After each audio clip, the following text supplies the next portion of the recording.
Hi, I'm Mark Edwards. Welcome to Travelogue and welcome to our Taiwan series.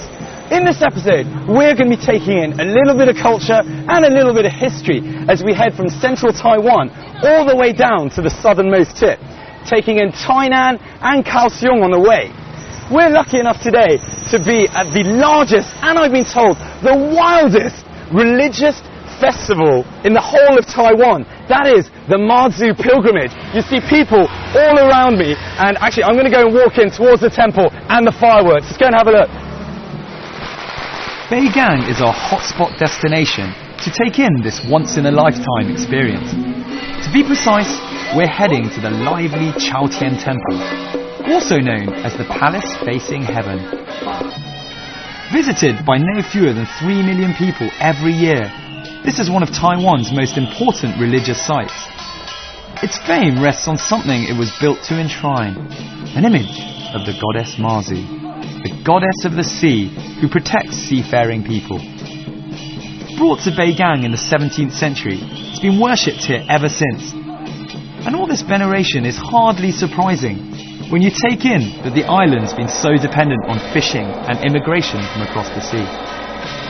Just so happens that this time of the year is when hundreds of groups coming from temples all over the island make a pilgrimage on Mazu's birthday. They bring their own Mazu effigies to commune with the venerated deity here, the belief being that this will confer greater spiritual energy on their own images for another year. Right, the best piece of advice I was given all day is to make sure you wear something long sleeve and something long at the bottom. Now, that's because the fireworks, as you can see behind me, are absolutely crazy. You'll get hit everywhere. Make sure you've got some earplugs, some things for your eyes, cover every bit of your body. Even your neck. What happens is that a few days before the big day, hundreds of thousands of Mazu devotees will besiege the town to see her paraded through the streets in a ceremonial sedan chair. The backdrop to this is a chaotic kaleidoscope of fireworks, the largest of its type on the island. The festivities reach a crescendo on the actual birthday, when a dawn ritual is performed to thank Mazu's parents for bringing her into this world. One version of the Mazu story has it that she was a real woman named Lin Monyang, who was born in 960 AD and spent her whole life in selfless devotion, guiding ships into harbour and saving seafarers from drowning. So on this very day, people from all over the world who are Mazu worshippers will come back to their particular region, and in this region is where all the smaller branches will make their way to the main temple where we were before. So it really is an international day, full of fireworks. In many ways, it's hardly what you'd expect from a religious festival. It's bright, it's colourful, and it's loud. More akin to the carnival in Rio. There's a real feeling of camaraderie here, as well as the sense that you're continuing a time-honoured tradition. If you've ever wondered what it would be like to experience the colour and religious fervour of a medieval pageant, then the Beigang Mazu Festival is for you. Even if it can be a little heavy on the ears, it's a treat for the eyes. But that's not the only part of your body that'll be treated. Children on blimps showering everyone with candy really reinforces the carnival atmosphere, as there's music everywhere and the costumes are all so extravagant. Doesn't come cheap though. Parents beware. The local wisdom is that it can cost as much as $300 to keep your child in sweets for the day. Right, it's time to get out of here before everyone's teeth have rotted off completely in a haze of sugary heaven. Onto somewhere a little quieter.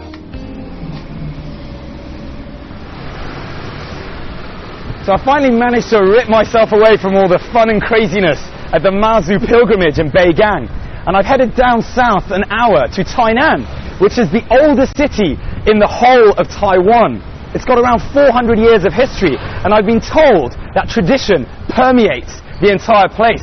So we've got lots of little streets and traditional culture everywhere. Tainan is the island's fourth largest city, with a population of just over 750,000 people. It wasn't always that way. For more than 200 years, from 1661 to 1887, Tainan was Taiwan's capital and the cultural and commercial centre of the island.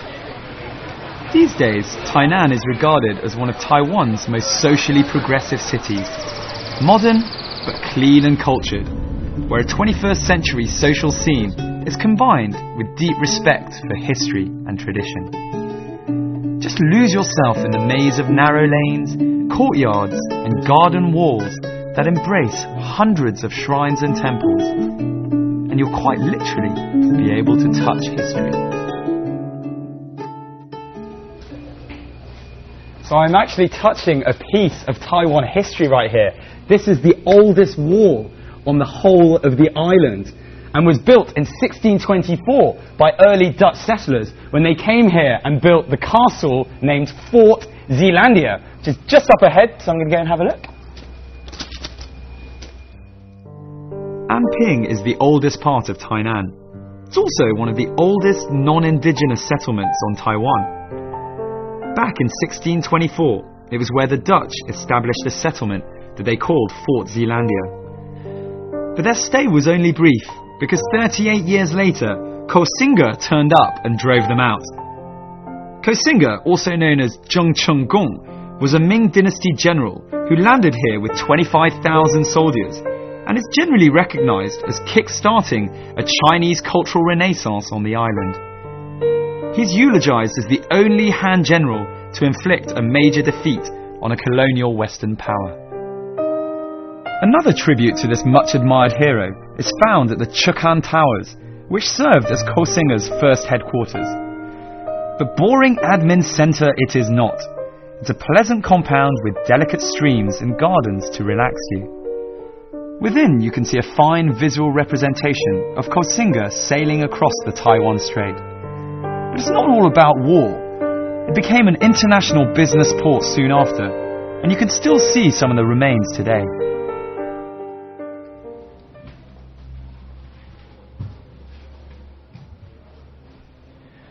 So I've arrived in the Anping part of Tainan. And back in the day, in the 17th century, this was very famous for being an international commercial port. These days, I'm walking around the Julius Manick & Co. house, which was a German trading company in the 19th century. And this used to be a very important building where a lot of things happening. These days, not so much, but if anything, it highlights something I've heard about the people of Tainan, who are famous on the island for being extremely commercially minded. So they've taken a building which maybe had lost its way and have turned it into a celebration of all things German. So you can walk around a German museum, then have a cup of German beer and some German food. Entrepreneurialism is key here. And there's a saying in Taiwan that a man with a wife from Tainan is fortunate, as 9 girls out of 10 come from a rich family. Fact is, Tainan has a reputation for producing great businessmen down through the centuries. Tainan is also home to the building that is considered Taiwan's spiritual centre, the Confucian Temple. Dating from 1666, it's one of the most charming and peaceful places in the city. Here, young and old alike come to enjoy some quiet time. The temple is Taiwan's leading centre of education on the teachings of Confucius. It's also the centre of a whole variety of activities. We stumbled on an intimate concert, which just goes to show that people in Tainan take their pleasure just as seriously as they do their spiritual well-being.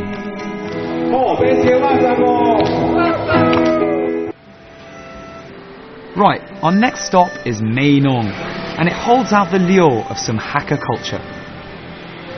90% of Meinong's population claim Hakka ancestry, and the majority still speak their traditional language. The Hakka are famous for their food, and also for being thrifty, hard-working, and living in close-knit communities where there's a strong sense of shared ancestry. 你好，你好，我叫马克。Mark. Mr. Xiao. Oh, do you speak English? Yeah. Where are you from? Are you from Meinong or? Yeah, we are traditionally staying in Meinong. In Meinong. Father-in-law, they are staying here. Wow. We are younger usually young girl will go out walking, So I stay in the Air Force, air company. In the Air Force, okay.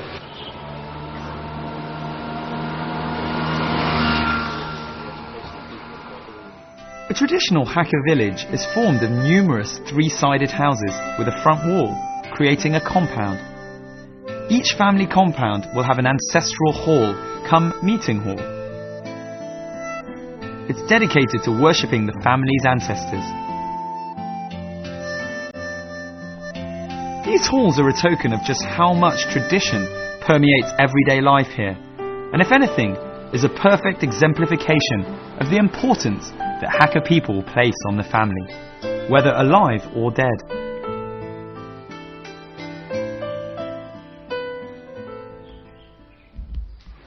Alright, been looking for this place. It's called the Sacred Word Tower. Now, in Hakka culture, education and words in particular are sacred. It's one of the most important things. So anything that's been written on, has characters or words, handwritten or printed, cannot be disposed of in a casual manner.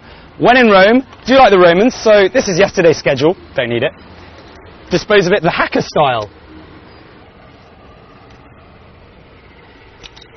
There we go, disposing the Hakka way. And it's no wonder that Mae Nong claims to have the most graduates of any village in the whole of Taiwan. Education is key here. And it's not just in Mae Nong that there's this great respect for the written word and education in particular. It's of superlative importance to Hakka people the world over. They have a saying, not having a proper education is like having eyes but not being able to see.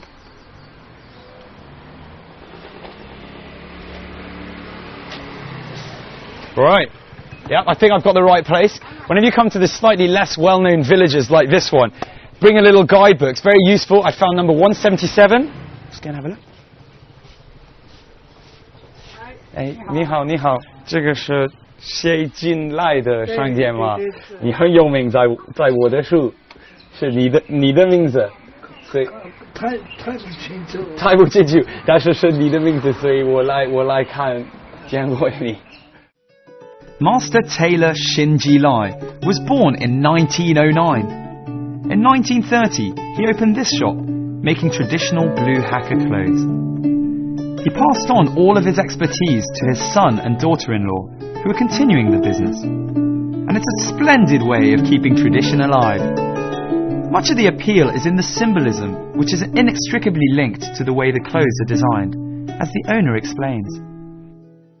客家人参里面这个是像这个这个叫做栏杆。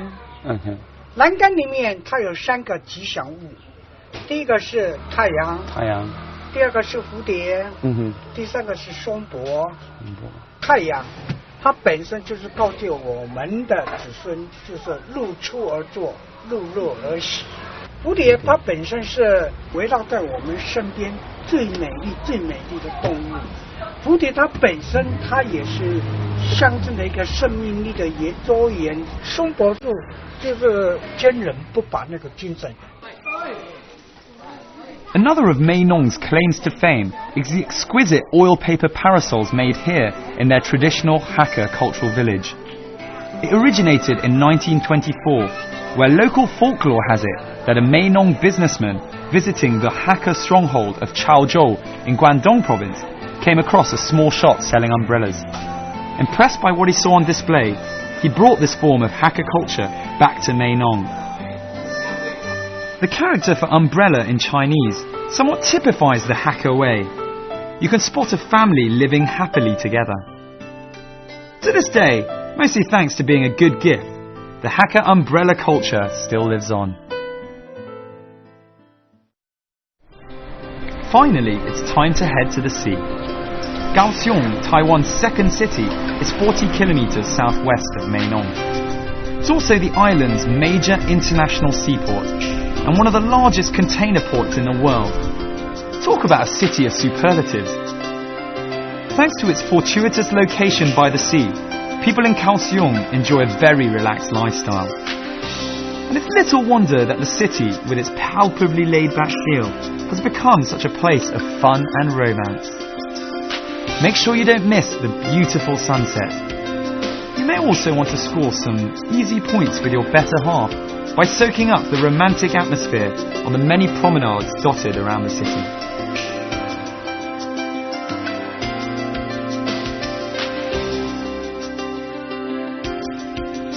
And if none of that works, then it's time to call in the reinforcements. Time to get on the love boat. Okay, so the love boat might seem a little cheesy at first. But those of you who've been on the Bateau Mouche in Paris will know how rewarding these trips can be. Well, Paris probably has the edge in terms of the sights you can see from the river. But Kaohsiung definitely gives it a run for its money in the romantic states, helped by the light aromatic sea breeze drifting along with you.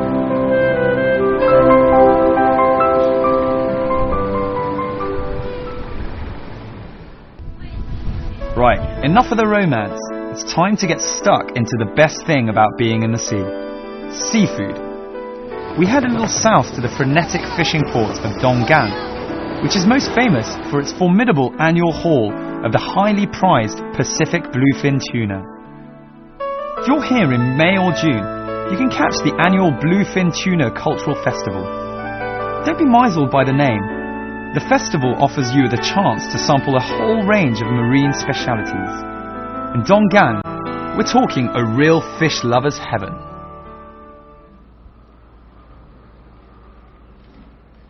So I've arrived at Donggan, a town famous for having extremely fresh fish. Now, its number one celebrity resident fish is the bluefin tuna.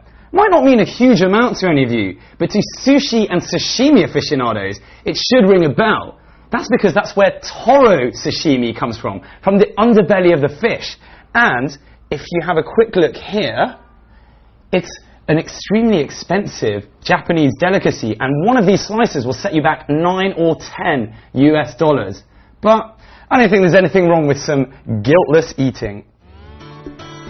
Whatever time of year you decide to come, there'll be something to satisfy your appetite.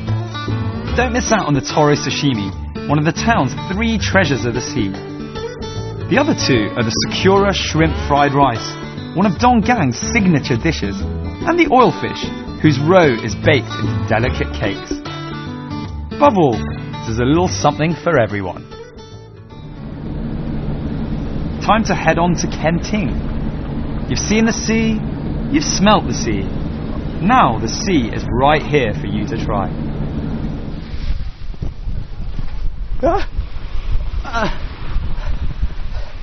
Woo!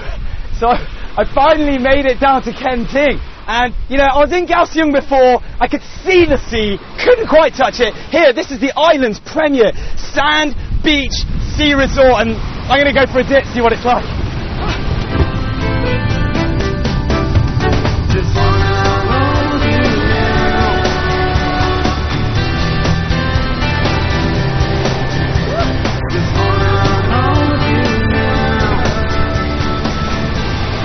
The Kenting area is Taiwan's largely unspoiled, sun-kissed tropical playground.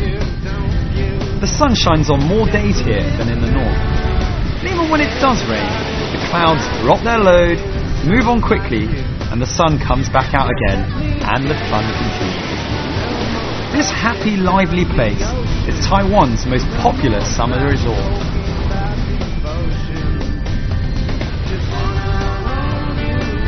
Kenting is well geared up for the tourist market, with a whole range of leisure activities on offer, as well as lots of places to stay. There are 5-star hotels with their own private strips of white sandy beach and stunning sea view rooms. You can also find cozier, more intimate hostels and bed and breakfasts. Whatever your budget is, Kenting's got it.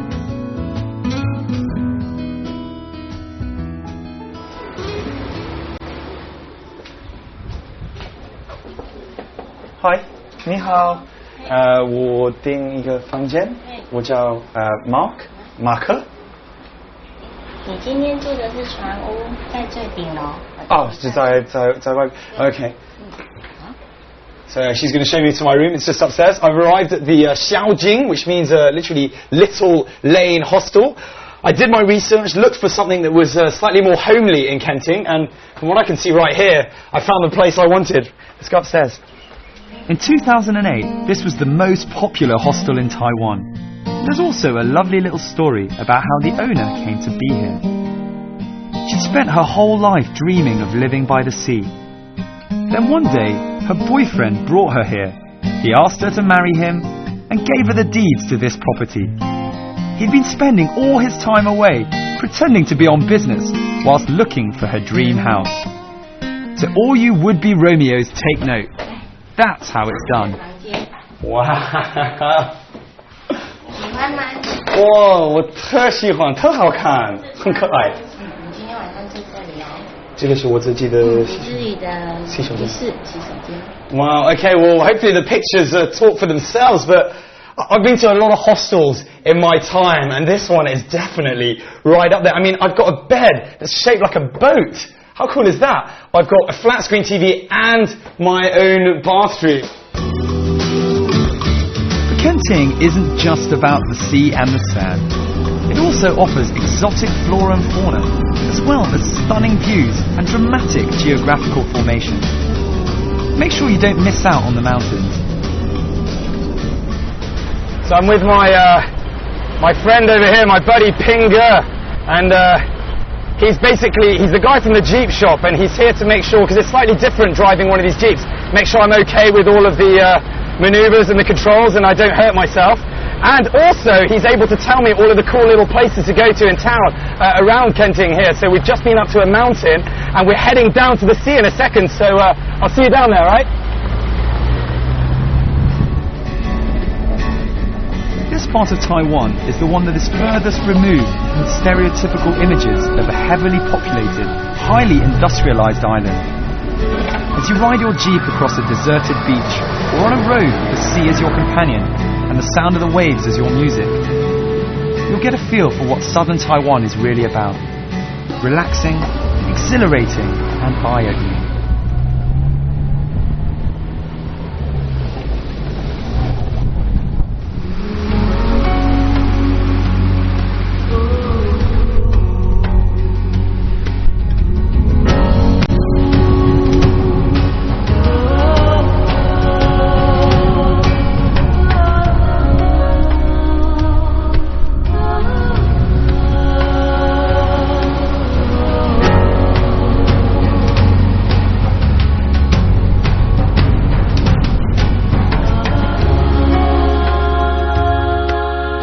This is the sign that you've hit the southernmost tip of Taiwan, the lighthouse.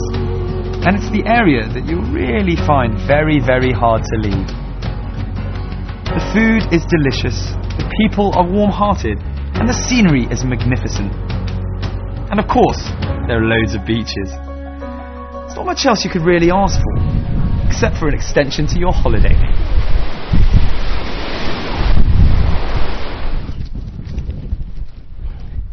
So I'm going to be slightly hypocritical and say, when you head to Kenting, don't just laze around on the beach. Have a little exploration like I have today. We made it all the way from Beigang, from that crazy Mazi festival where I got pelted by fireworks and sweets as well. And then through via Kaohsiung, and in Kaohsiung, in that area, I had some of the freshest fish I've ever had. All the way down to Kenting, to the southernmost tip of Kenting, which is where we are now, right behind me. On the right we have the Pacific Ocean, and on my left we have quite far away over there, the South China Sea. Unfortunately, all good things must come to an end. I hope you've enjoyed the last half an hour. It's not the end of our trip around Taiwan, there's still so much for us to discover. But I'm Mark Edwards, and I'll catch you very soon on another episode of Travelogue.